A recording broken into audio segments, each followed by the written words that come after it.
देखो क्या होता है, पहले बेसिक जानकारी तो ये होनी चाहिए कि अगर कोई सेल है और वो कितने में डिवाइड कर रही है अपने आप को, 2 में। एक सेल है वो हो सकता है अपने आप को डिवाइड करके कितने में ले जा रही है, 4 में। तो इस तरह से 2 तरीके डिवीजन होते हैं। और हमारी जो सेल होती है वो 2n होती है, और 2n बराबर होते हैं 46 क्रोमोसोम। और दूसरी सेल जिसको हमने फिर से 2n बराबर कितना ले लिया, 46। अब अगर वो डिवाइड करके 2 बना रही है और उसमें क्रोमोसोम नंबर बदले नहीं है, यानी क्रोमोसोम नंबर 2n बराबर 46 ही है। सेम अगर इसमें देखा गया तो इनमें क्रोमोसोम आधे हो जाते हैं, यानी 2n का n और 46 का हाफ कितना हो जाएगा, 23। इनमें भी n बराबर कितना हो जाएगा, 23। इसमें भी कितना हो जाएगा, n बराबर 23, n बराबर 23। अब ध्यान से देखना है, इसको हम लोग बोलते हैं डाइप्लॉइड, और जब आधे हो जाते हैं तो इनको हम लोग बोलते हैं हैप्लॉइड। क्या बोलते हैं, हैप्लॉइड। ये 2 टर्म यूज करते हैं, ये भी डाइप्लॉइड होगा, ये भी डाइप्लॉइड होगा। अब इसका जो नाम होता है उसको हम लोग बोलते हैं माइटोसिस। क्या बोलते हैं, माइटोसिस। और इसको हम लोग क्या बोलते हैं, मियोसिस। या कभी मिल जाए तुमको प्लूरल और उसमें लिखा जाता है ये, तो हम लोग मियोटिक भी बोल देते हैं। क्या बोल देते हैं, मियोटिक।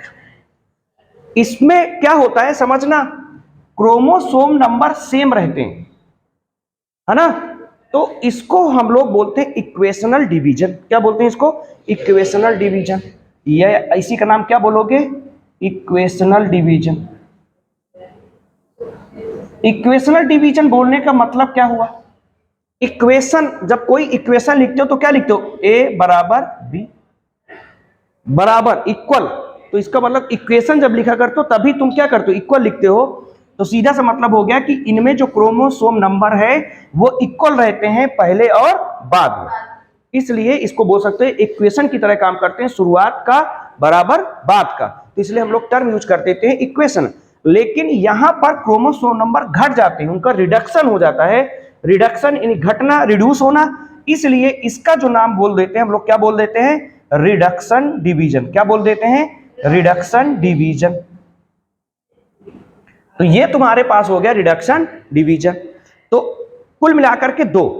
अब आ जाते हैं दिमाग में इन दोनों को रखना कैसे है। देखो थोड़ा सा हमको जो समझ में आया वो ये समझ में आया कि इसमें यानी माइटोसिस में जो सेल के क्रोमोसोम हैं वो सेम रखे गए, घटाए नहीं गए, यानी कि क्रोमोसोम नंबर 46 ही रखे गए। और सेल कितनी मिली, केवल 2।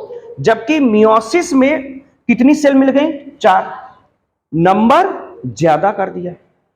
तो जब सेल के नंबर ज्यादा किया तो क्रोमोसोम क्या कर दिया, आधा कर दिया। यानी कि तुमको क्या याद रखना है, 2 कंडीशन है, या तो सेल बनेगी 2 या तो सेल बनेगी 4। तो जब सेल ज्यादा बनेगी तो क्रोमोसोम कर देंगे कम, यानी आधे। और जबकि सेल जब कम बनेगी तो क्रोमोसोम उतना ही रखेंगे। एक्चुअली ये समझ लो, नेचर ने सबको बराबर रखने की कोशिश की, नंबर ज्यादा किया तो इसका मतलब क्रोमोसोम कम कर दिया। ठीक है, अब ये तुम्हारे पास हो गया मियोसिस और एक क्या हो गया, माइटोसिस। क्लियर हो गया। अब इन दोनों को हमने समझ लिया। देखो क्या होता है, ये हमारे बॉडी की ग्रोथ में कोई भी चीज फिर से बन रही है, रीजनरेट हो रही है, रीजनरेशन में, यानी कि कोई कट लग गया, कोई टिश्यू डैमेज हो गया तो हमेशा वहां नए टिश्यू देखो 4 से 10 दिन में बन जाते हैं, तो किसके द्वारा बनते हैं, माइटोसिस के द्वारा। तो फिर मियोसिस की जरूरत कब होती है, मियोसिस की जरूरत कब होती है, जब जाइगोट बनाना होता है, और उसके पहले हमें क्या बनाना होता है, गैमीट, है ना। क्रोमोसोम आधे रखने क्यों जरूरी है, हमारे जो ह्यूमंस में जितने भी इंडिविजुअल हैं उन सब में क्रोमोसोम के नंबर कितने हैं, 46, कोई बदला नहीं है, सबके पास 46 है। थोड़ी देर के लिए समझना, अगर n बराबर 23 यानी इस गैमीट को अगर मम्मी की तरफ से लाए हम और n बराबर 23 पापा की तरफ से लाए और ये गैमीट आपस में मिल करके एक जाइगोट बना दे, जो क्या बना दे 46, यानी कि ये क्या हो गया 2n। तो ये हमारे पास क्या हो गया, क्रोमोसोम नंबर कितने हो गए 46। सोचो अगर ये 23 यानी मियोसिस करके 2n यानी मियोसिस करके अगर हम ये काम ना किए होते, 2n से मियोसिस करके अगर हम ये काम ना किए होते तो दिक्कत क्या होती कि हमारा जो क्रोमोसोम है जो 46 कांस्टेंट रहना चाहिए वो ना हो पाता।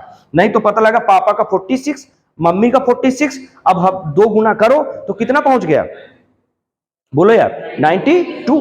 फिर इसके बाद ये एक दिन का थोड़ी नहीं है, थोड़ी देर सोचते चलो, पीढ़ियां सोचते चलो कितने साल से ह्यूमन आए, तो पता लगा हमारे शरीर में एक अलग से कोई बैग बन के तैयार है, उसमें केवल क्रोमोसोम भर के बैठे हुए हैं। क्या करें, मम्मी की तरफ से इतना आया, पापा की तरफ से इतना आया, तो तुमसे पूछा जाता तुम कौन से क्रोमोसोम वाले हो, तो तुम बताते 1,05,000 वाले। नहीं, अब तुम है ना, तो पता लगा किसी का 46 रहता ही नहीं, तो पता लगा नाम के आधार पर ना जाना जाता, कैसे जाना जाता, तो बोला 1005 वाले क्रोमोसोम। नहीं, तो इस तरीके से क्रोमोसोम, तो कहने का मतलब है अगर क्रोमोसोम के number generation to generation constant रखना है तो हमको क्या कराना जरूरी है, मियोसिस।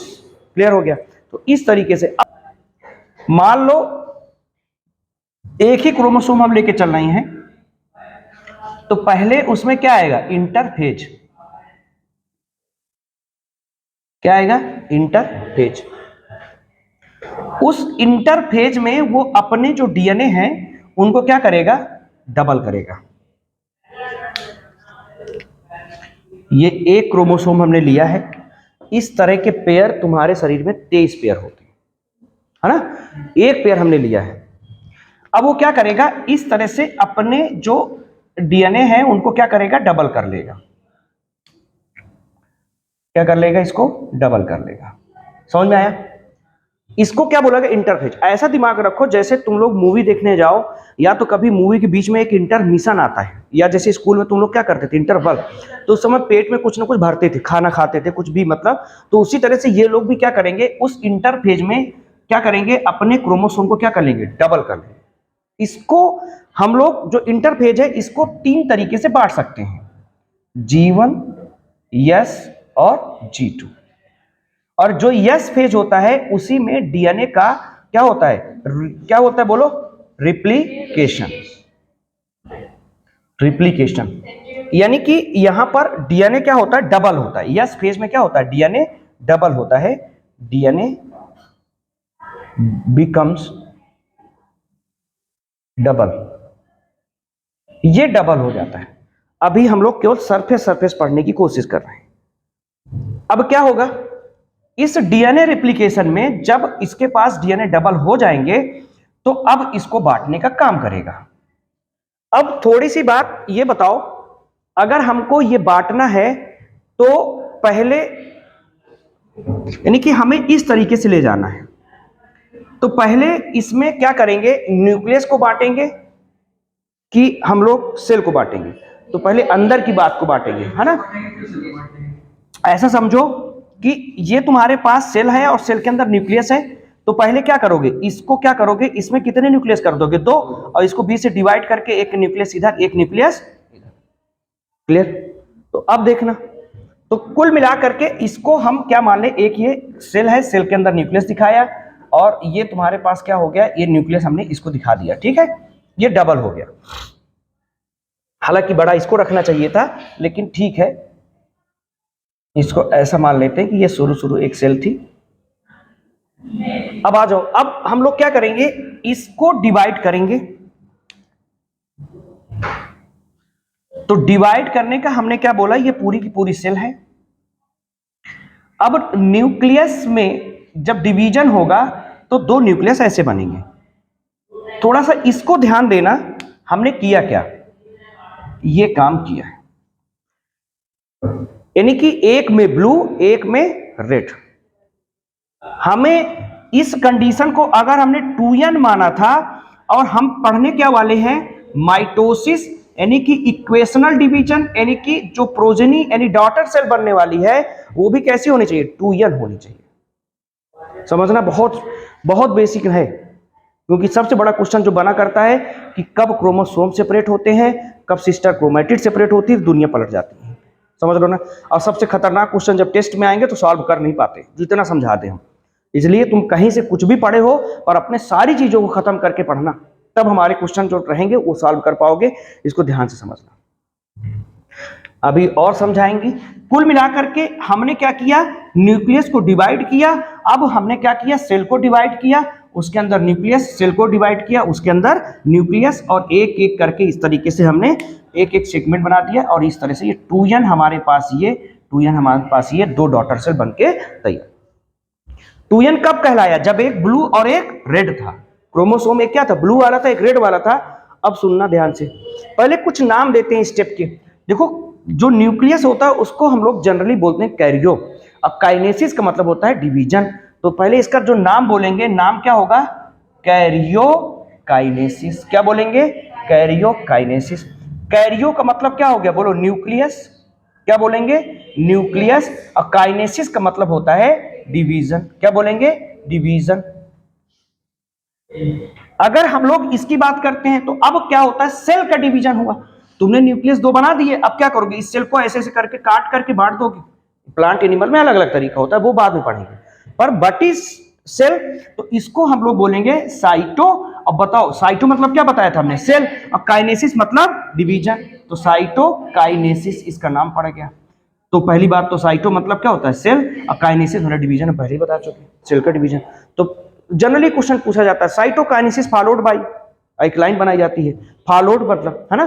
तो कैरियोकाइनेसिस पहले होगी, फिर कैरियोकाइनेसिस फॉलोड बाय, सही है, नहीं उसके बाद जो होता है, फॉलो करना यानी कि किसी का पीछा करना, नहीं वो आगे है और तुम पीछे हो, किसी का फॉलो, है ना।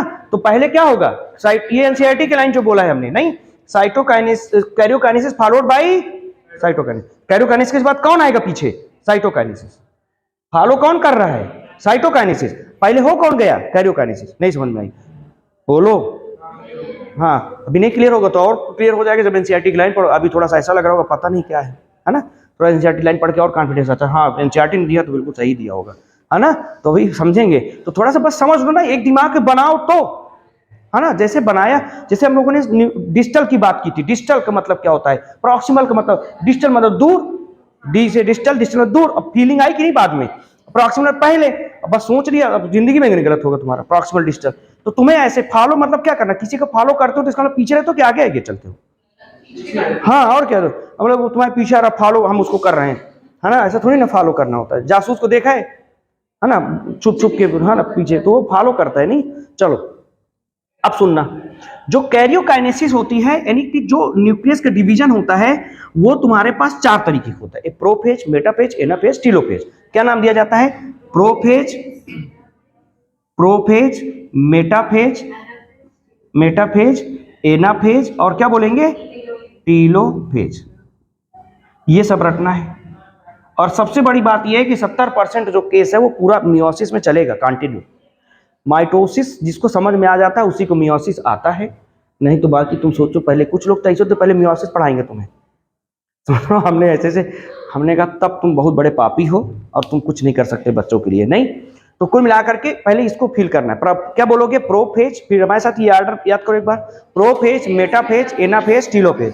फिर से बोलो, प्रोफेज, मेटाफेज, एनाफेज, टीलोफेज। नहीं, ऑर्डर प्रोडक्ट होना चाहिए। मियोसिस 1, मियोसिस 2 में बस इसमें 1 लगा दोगे। जब मियोसिस पढ़ोगे तो प्रोफेज 1, मेटाफेज 1, एनाफेज 1, टीलोफेज 1, सब बहुत आसान है। इसी फेज पे क्वेश्चन आता है। और तुम्हें पता है कि इस समय 2-2, 3-3 जो है ना, इस पे क्या होते हैं, हाँ हाँ अर्चना, हाँ अभी हम तुम्हें 15 मिनट में कॉल कर रहे हैं, क्लास में है, 15 मिनट खाली हो रहे हैं, ठीक, ठीक है, ठीक है, ठीक ठीक। अब आ जाओ, देखो ये यहां पर प्रोफेज, मेटाफेज, एनाफेज और क्या बोलेंगे, टीलोफेज। अब सुनना, साइटोकाइनेसिस में कोई स्टेप नहीं रखना होता, बस उसको क्या करना है, डिवाइड करना है, काटना है, अलग कर देना कोई।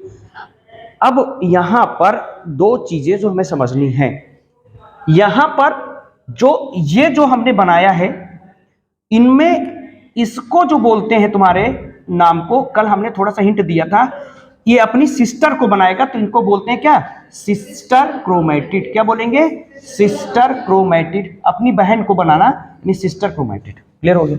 और ये भी क्या हो गए, बोलो, ये भी क्या हो गए, सिस्टर क्रोमैटिड।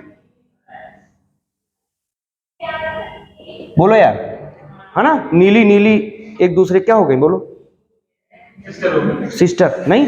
और लाल लाल क्या हो गई सिस्टर, लेकिन नीली लाल क्या हो गई, है ना, ये तुम्हें ध्यान रखना है। ये जो एक ब्लू एक रेड, अगर आप कंपेरिजन है तो बोलेंगे नॉन सिस्टर क्रोमेटिड। अब तुम सोच रहे हो तो ये हमें इतना मेहनत क्या करनी पड़ रही है, सिस्टर नॉन सिस्टर। अभी जब हम लोग क्या करेंगे, रिकॉम्बिनेशन पढ़ेंगे, रिकॉम्बिनेशन क्रॉसिंग ओवर पढ़ेंगे, तो क्रॉसिंग ओवर के समय बोलेगा कि सिस्टर क्रोमेटिड के बीच में होता है कि non sister chromatid, non sister chromatid के बीच में होता है, पढ़ेंगे बाद में। नहीं इसी को जब बदल जाते हो, मम्मी पापा से तुम अलग होते हो, उनका मिक्सचर होते नहीं कि मिलाते रहते हैं, मम्मी जैसा दिख रहा है पापा के जैसा पैदा हो, हाँ ऐसा बोलते क्यों, क्योंकि कुछ क्रोमोसोम तुम्हारे मम्मी के, क्योंकि अगर ये बदले ना, जैसे अब तुम्हें थोड़ा समझाने की कोशिश करते हैं, जैसे मान लो ये रेड वाला है और ये क्या होगा ब्लू वाला, अभी क्या करेंगे आपस में, क्या करेंगे क्रॉसिंग ओवर करने के लिए अपने सेगमेंट को एक्सचेंज करेंगे, एक्सचेंज करते समय क्या करा लेंगे, ये पता लगा कुल मिलाकर के ये अपने साथ लिख के क्या आ रहा है रेड, बोलो, और वो जो रेड वाला है अपने साथ क्या लेके आ गया ब्लू, तो ये इसी को बोलते हैं क्रॉसिंग ओवर, आपस में क्रॉस करा देना, चेंज करा देना, तो क्रॉसिंग ओवर, तो क्रॉसिंग ओवर बताओ किसके किसके बीच हुई, ब्लू और रेड के बीच में, यानी नॉन सिस्टर क्रोमेट, लेकिन आमने सामने दोनों लगे थे क्रोमोसोम, तो इन्हें आमने सामने जो क्रोमोसोम लगे रहते होमोलॉगस क्रोमोसोम, क्या बोलते हैं इनको, होमोलॉगस, आमने सामने, होमो मतलब सेम, लॉगस मतलब लगे हुए, लॉगस क्रोमोसोम, बस हो गया, होमोलॉगस क्रोमोसोम आपस में डीएनए रेप्लिकेशन करके सिस्टर क्रोमैटिड डेवलप करेंगे, blue blue sister, red red non sister, और ब्लू और रेड क्या हो गए नॉन सिस्टर। अब हो गया, कहने का मतलब क्या हो गया, होमोलॉगस क्रोमोसोम के बीच में हम आगे मियोसिस में, यहां नहीं होती है ना, जब गैमीट बना करते हैं तब होना चाहिए, तो इस तरीके से पढ़ेंगे बाद में, ऐसे ने हिंट दिया तुम्हें जिससे तुम्हें ये समझ में आ जाए कि सिस्टर नॉन सिस्टर और होमोलॉगस क्रोमोसोम का यूज कहां करेंगे, अभी तो बस जानकारी दी जा रही है, यूज अगले उसमें करेंगे। बोलो यार, अब ये माइटोसिस का एक सिंपल चार्ट बना लो, फिर आगे बढ़ते हैं।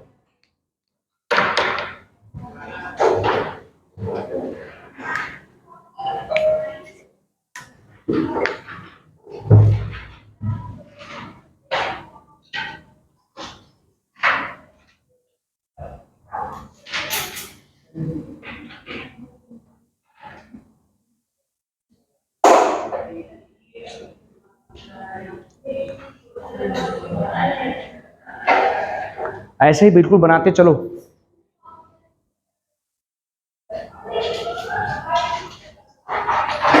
ह्यूमन फीमेल में 33 होमोलॉगस क्रोमोसोम्स होते हैं और ह्यूमन मेल में 22 होमोलॉगस एंड 1 हेटेरोलॉगस।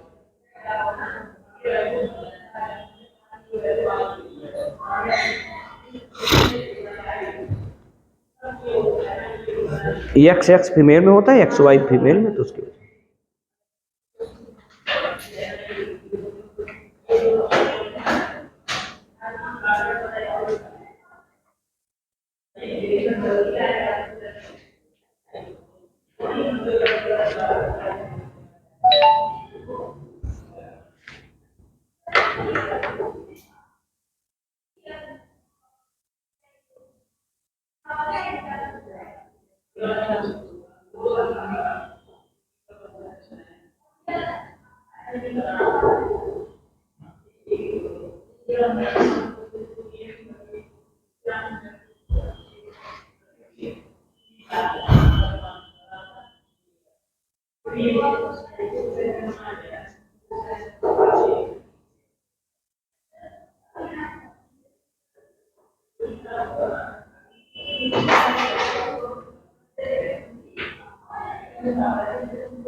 बातें कर करके जो पढ़ते हो ना, ये पढ़ने से ज्यादा बातें याद रहेंगी, समझ रहे हो?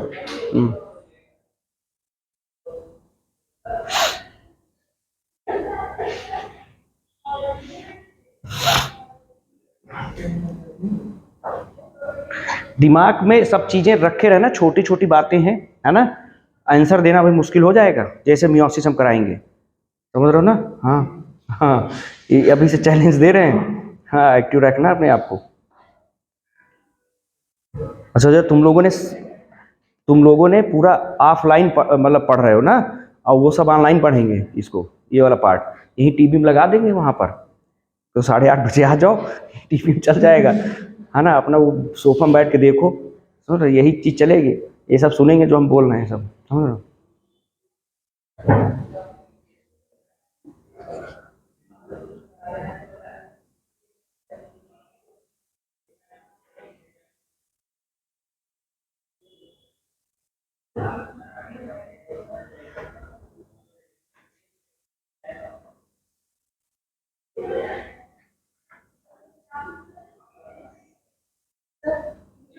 से स्टार्ट हुआ है, मतलब यहाँ पे एक क्रोमोसोम के दोनों स्ट्रैंड्स हैं ना। दोनों स्टैंड बन गए, हमने पहले इनके दोनों के दो बना लिए, मतलब एक एक और बना दिया, फिर उनको दो में बांट दिए, बस। हाँ, देखिए अब वो डिपेंड करेगा स्पीसीज कौन सी है। जैसे हमारे में है तो इस तरह के पेयर कितने होंगे? टोटल 23 होंगे। अगर एक है तो इसको ये बोल सकते हो कि 22n बराबर कितना बताओगे? 2, है ना? ये अब सीखेंगे, अभी कुछ नहीं। अभी 4n क्या होता है सर, 3n क्या होता है, हेक्साप्लॉइड क्या होता है, टेट्राप्लॉइड क्या होता है, ये प्लॉइड ही भी सीखेंगे, है ना? क्योंकि उसी से क्वेश्चन बनेंगे ना, अभी वो बना के दे देगा, बताओ। ये जो बीच में स्टैंड में सिस्टर क्रोमेटिक और नॉन सिस्टर लिखा है, उसमें ये रेड एंड ब्लू दोनों होमोलोगस क्रोमोसोम। हाँ, ये तो होमोलॉगस ही ना, ये दोनों रेड और ब्लू एक दूसरे के सामने लगे हुए हैं, आमने सामने लगे हैं। तो जो पेयर होते सामने ही लगे होते, जो 23 पेयर हैं, 23 पेयर ही क्यों बोला जाता है? क्योंकि 23 हैं जो जोड़े में रहते हैं, पेयर बना के आमने सामने रहते हैं। तो मतलब इस केस में भी हम 23 पेयर ही बोलेंगे, मतलब ऐसे नहीं ना ना, अभी से एक पेयर है, क्यों? हमने एक पेयर दिखाया है। इस तरह के टोटल जब 23 होंगे तब बोलेंगे 23 पेयर।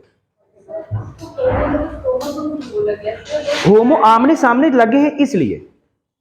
और सुनो ना ना ना, सुनो तो, एक पेयर है, हमने एक पेयर बनाया है, लिख लो अभी, होमोलोगस क्रोमोसोम, और कितना है? 1 पेयर, यानी कि टोटल 2।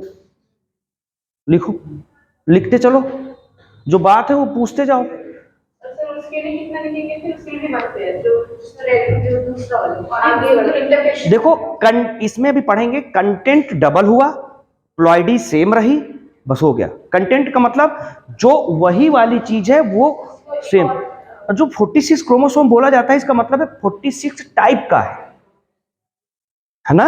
यही सब सीखेंगे, अभी बस एंट्री हुई है तुम्हारी, है ना? अभी एंट्री हुई है, अब इसको बना लो, बन गया सबका। अब एक बड़ी मजेदार बात यह है कि जब तुम्हारे सर्टिफिकेट में 23 पेयर आते हो तो एक रेड से ब्लू से कहे लिख रहे हैं, क्योंकि उनको 23 पेयर ये बना कैसे? तो एक्चुअली समझना, जो तुम्हारे इस तरह के, अगर मान लो एक न्यूक्लियस के अंदर, अगर ये न्यूक्लियस की बात करें तो इस तरीके से 23 पेयर टोटल होंगे, इस तरह से पेयर चलेंगे, कोई छोटा कोई बड़ा कुछ भी, है ना? उनमें से इधर का वाला पेयर रेड वाला एक तरफ हो सकता है मम्मी की तरफ से आया हो, और एक कहां से आया हो? पापा की तरफ से। यही होता ही है, यानी कि उसमें से 23 पेयर में से 23 जो है मम्मी की तरफ से आएंगे, 23 पापा की तरफ से आएंगे, समझ में आया? यानी एन जो स्पर्म है वो 23 देगा, एग कितना देगा? 23 देगा, है ना। ये सब शुरू करेंगे ऐसे, तो 23 बनता है ऐसे। तो अभी कुछ नहीं पढ़ना, वो सब धीरे धीरे हम लोग इसी में समझेंगे, ठीक है ना। हो गया? और कुछ डाउट है, कुछ और डिस्कशन है अभी इसमें, है ना? चलो